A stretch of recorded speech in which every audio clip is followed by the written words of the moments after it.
I'd love to welcome you to the Journey Approach to Change free webinar.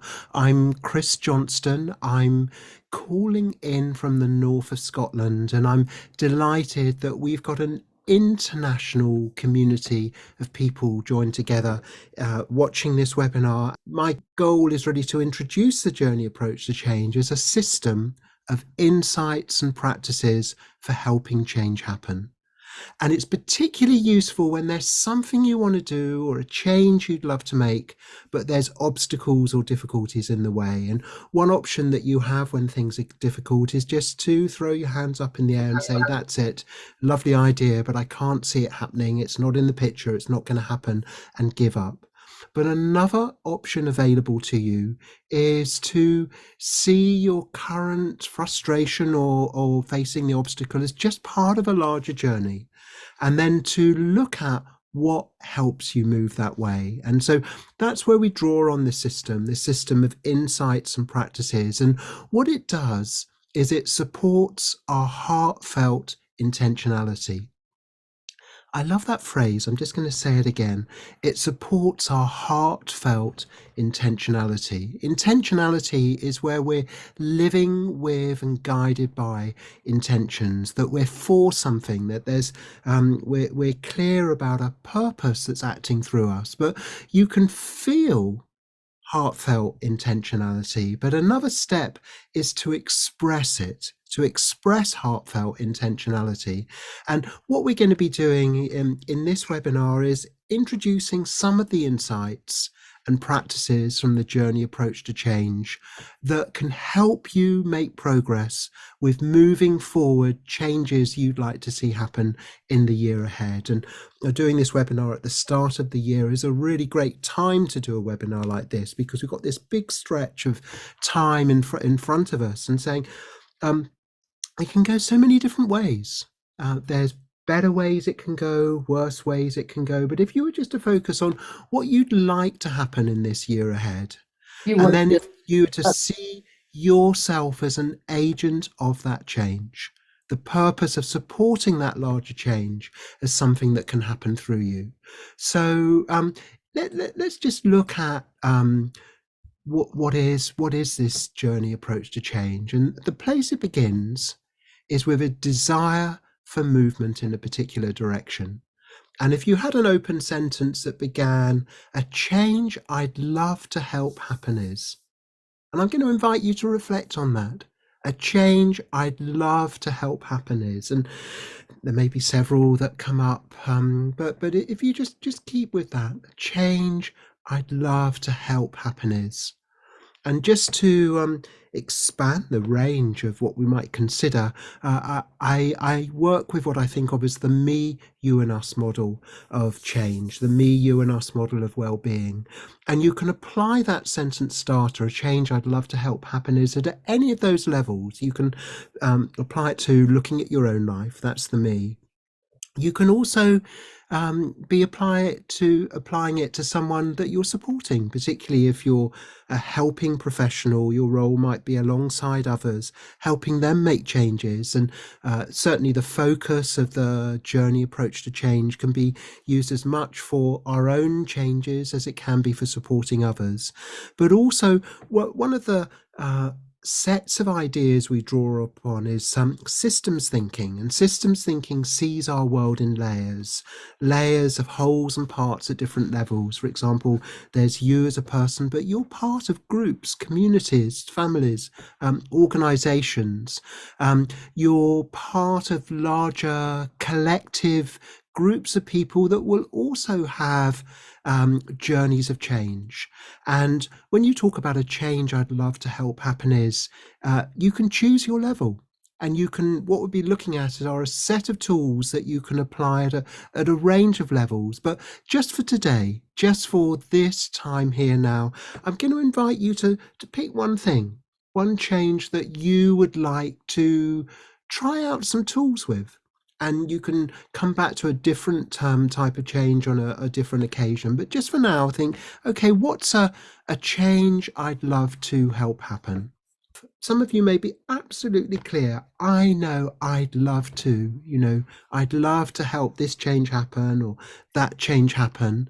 But also, quite often, there's a roadblock or hurdle that comes up pretty quickly, which is that either um, either you might struggle to find a change. You kind of think, well, I just can't think of one, or that you might have too many ideas coming up. Too many ideas coming up. These are common obstacles to starting out. Sometimes you just draw a blank, you just can't think of something to focus on, or that you have so many ideas you just don't know where to start. But what I really invite is the idea of choosing something that feels good enough for now. And I want to introduce just some very simple starting practices that will help.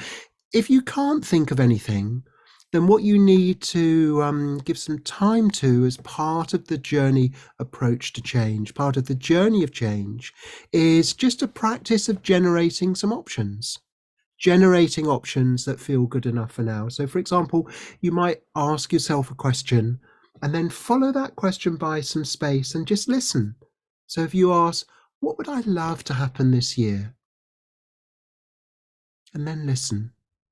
See what comes up in your mind, see what comes up in your heart.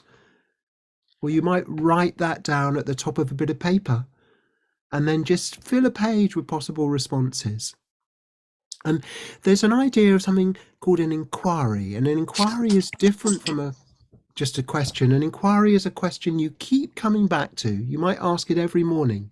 It might become a practice of inquiring into, being guided by a question, where what's important is what the impact of the question is. It opens you.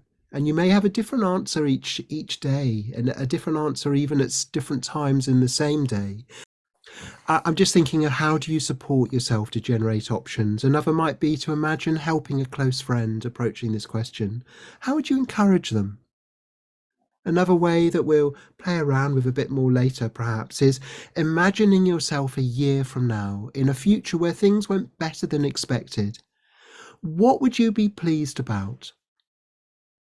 We'll touch on that idea a bit later, but these are some different ways of just feeling into that question. What would I love to happen this year? Or a sentence starter saying, a change I'd love to help happen is.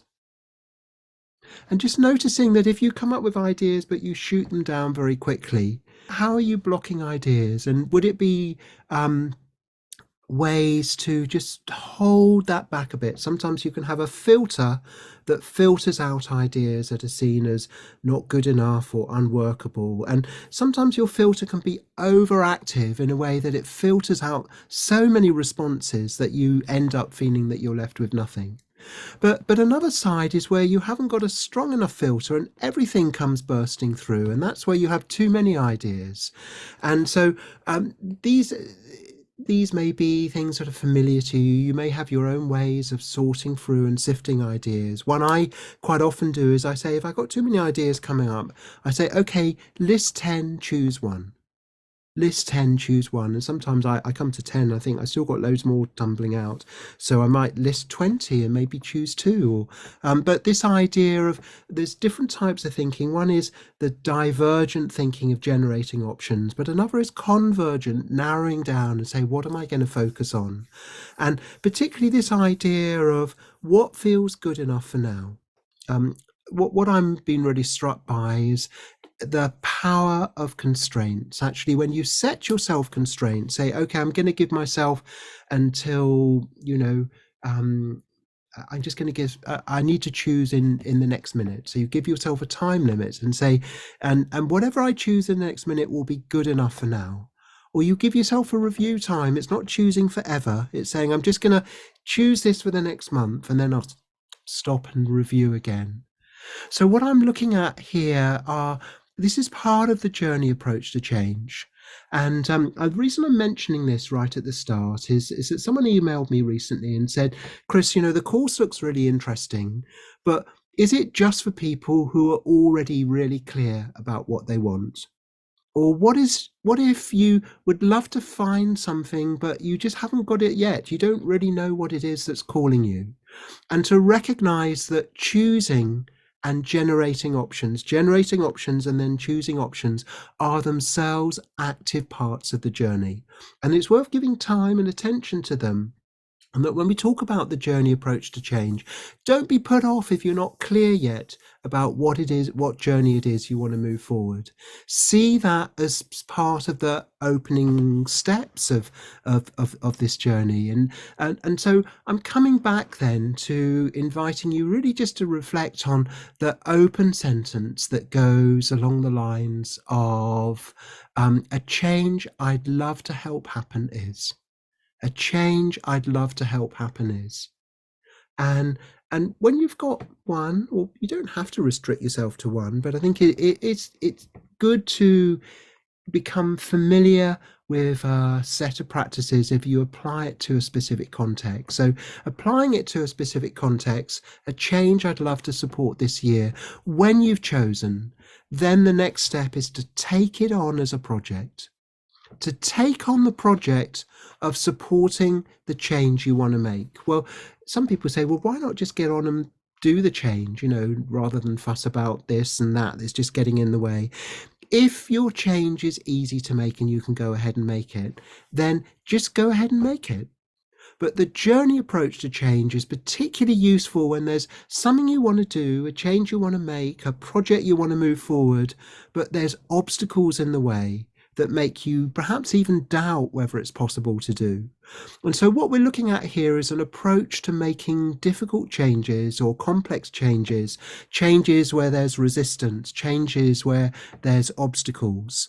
So when you take something on as a project, you recognize that you might not get there quickly. Just that acceptance. Okay, I might not get there straight away. I might not even get there at all, but getting halfway there might still be worth the effort of taking this on as a project. And if I keep coming back to your goals and supporting movement towards them, you're more likely to get there, and you're more likely to get there more quickly. So this is the core of the idea. When there's something you want to do, but there's obstacles in the way, you take on the project. You take on the project. And so that's what I'm going to invite you to do now, is to think, okay, what would I love to help happen? Now, I want to reflect, just shine a spotlight on that phrase, help happen, because there's a difference between making something happen and helping something happen. And what the difference is, it's really about the difference between control and influence. When something is in your control, you can make it happen. So for example, I've got a light here, I can turn it on, I can make it happen that there's light, I can make it happen that the light switches off. That's within my circle of control. But I've invited you to reflect on a change that you're going to want to help happen this year. And I can't make that change happen. This webinar can't make that change happen, but this webinar can help that change happen. I can help the change happen. And the important thing here is that you can, when a change is really difficult and you come across the voice that says, oh, that's never going to happen, I can't make that happen, it's beyond my control. And some people say things like, focus on what's within your circle of control, and if it's outside your circle of control, just forget about it, or just learn to be very accepting of it. But I want to challenge that idea, because there's some things that we can't control but we can still influence. And if you have an ambitious goal, if you have a goal that's bigger than you are, you won't necessarily be able to make it happen all by yourself, but you will be able to play a role in helping it happen. And I want to go a bit further with this, because what I'm introducing here is one of the sets of ideas that lies behind the journey approach to change, which is systems thinking. And to say a bit about what I mean by systems thinking, I want you to look at this picture here, and I've got a circle of squares, and the question I'm going to ask is, which square makes the circle happen?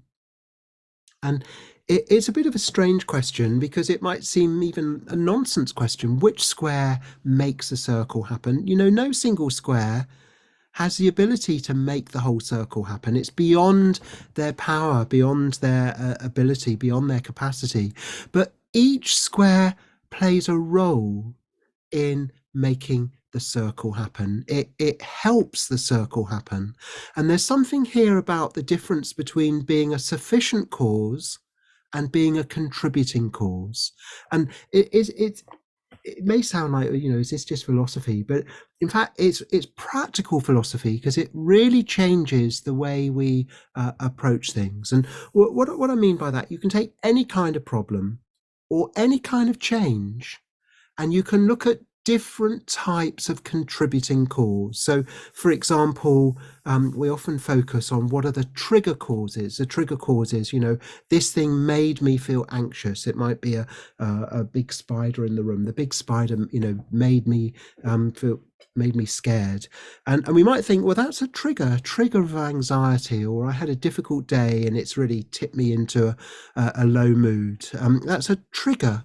And we can also think of triggering events on larger scales, whether it's what's happening with the economy or in our relationships. But as well as a trigger, and they are important, they are the what is it that tips something over the edge, the precipitating cause. Um, the, there's also, they're always working against a background. And so if I think about anxiety, for example, that anxiety tends to be higher when people have a low blood sugar. Low blood sugar causes the release of adrenaline, which acts as a kind of charge up driver on how we feel in a way that increases heart rate and can increase anxiety. But there's other predisposing causes of anxiety too, whether it's past trauma or recent stressful life events. But as well as predisposing and precipitating causes of problems, I also want to look at the idea that you can have predisposing and precipitating causes of a change. And you might think of important changes you've made in your life, and there might have been important triggers for them. When this happened, it was a wake up call for me. And that was the time when I started to get serious about.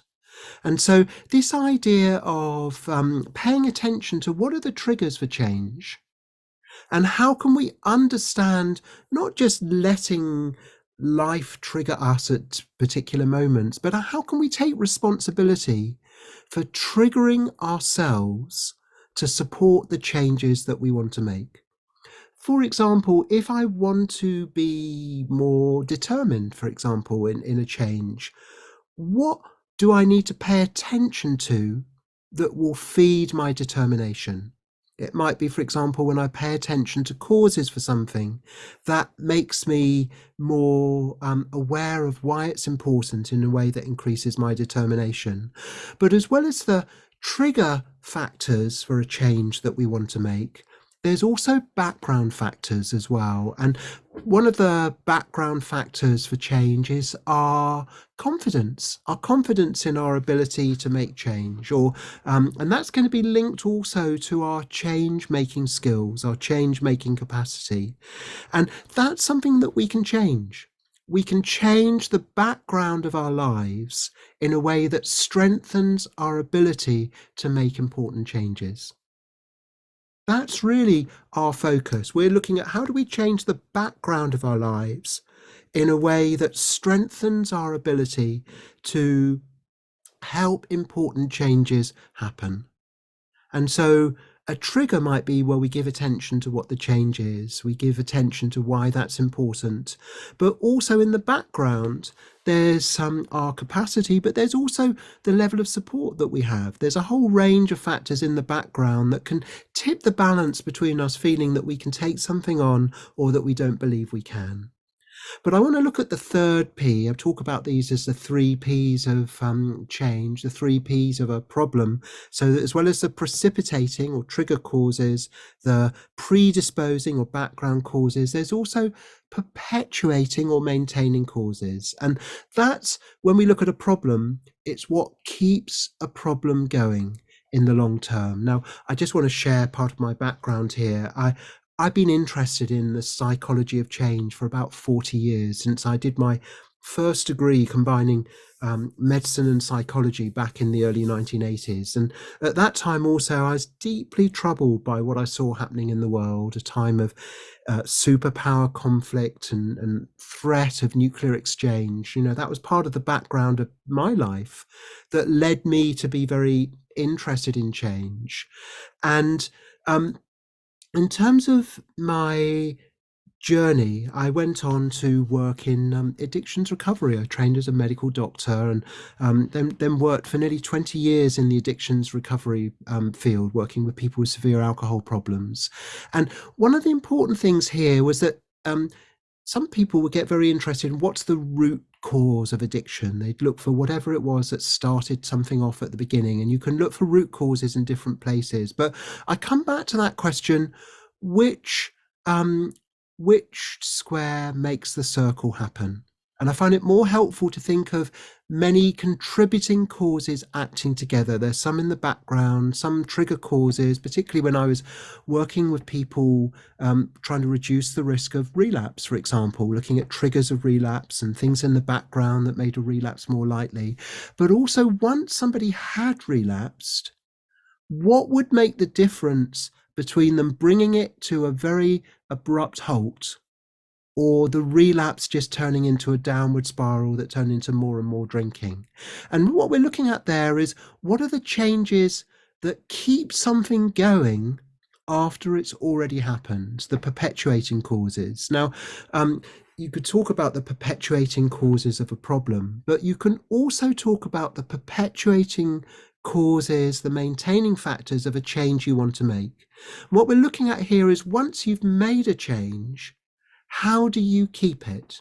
Because what can often happen with New Year's resolutions is people stop for a while, but then they have a relapse. You know, you might have stopped doing this or started doing that for the first couple of weeks of January, but then find that you slip back to your old ways. And you can have something, what is going to be a perpetuating factor for an unwanted habit is the feeling of, oh, I've messed it up, so what's the point?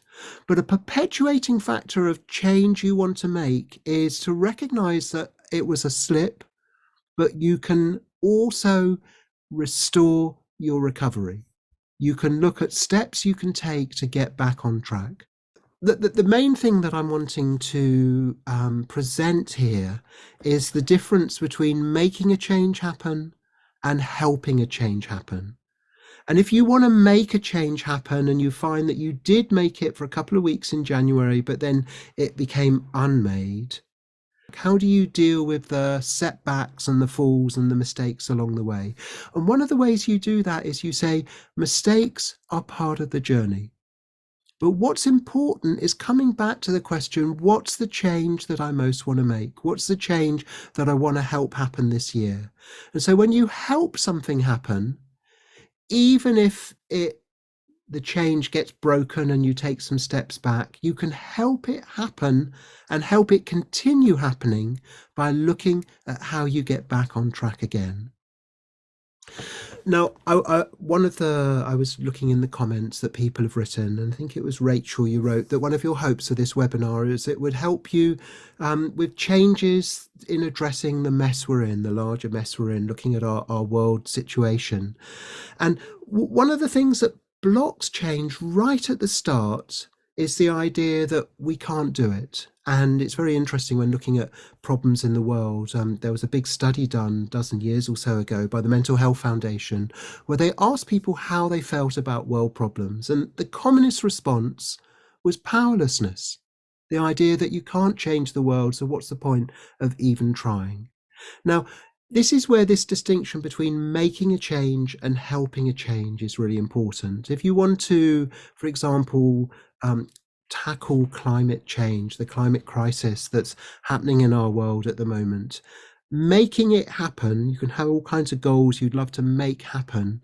It can feel very heart sinking. You might feel this is beyond my power, there's nothing I can do. But if you ask the question, how can I help it happen? How can I play a role in helping the larger changes, the bigger picture changes that I'd most like to see happen? It becomes a doable thing. And this is why I really like this idea of it's many squares together that form the larger circle. That what you're looking at is the many different pieces of a larger puzzle of change. And the many different pieces of a larger a puzzle of change is how do you get those pieces to act together in a system that works for you? And this is what the journey approach to change is about. It's about having a system that helps you support the changes you'd most like to see occur. And talking about different pieces of a puzzle fitting together, um, I find it helpful to think of four pieces of a puzzle in particular, and sometimes they're seen as separate. Sometimes people might be seen as dreamers if they give a lot of attention to something that they hope for.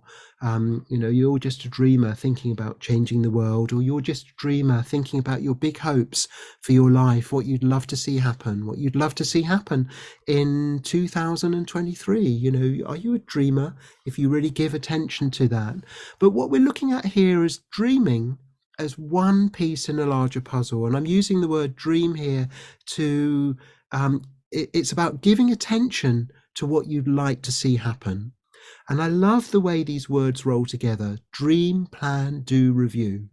Dream, plan, do, review. I'd love to develop a song around this.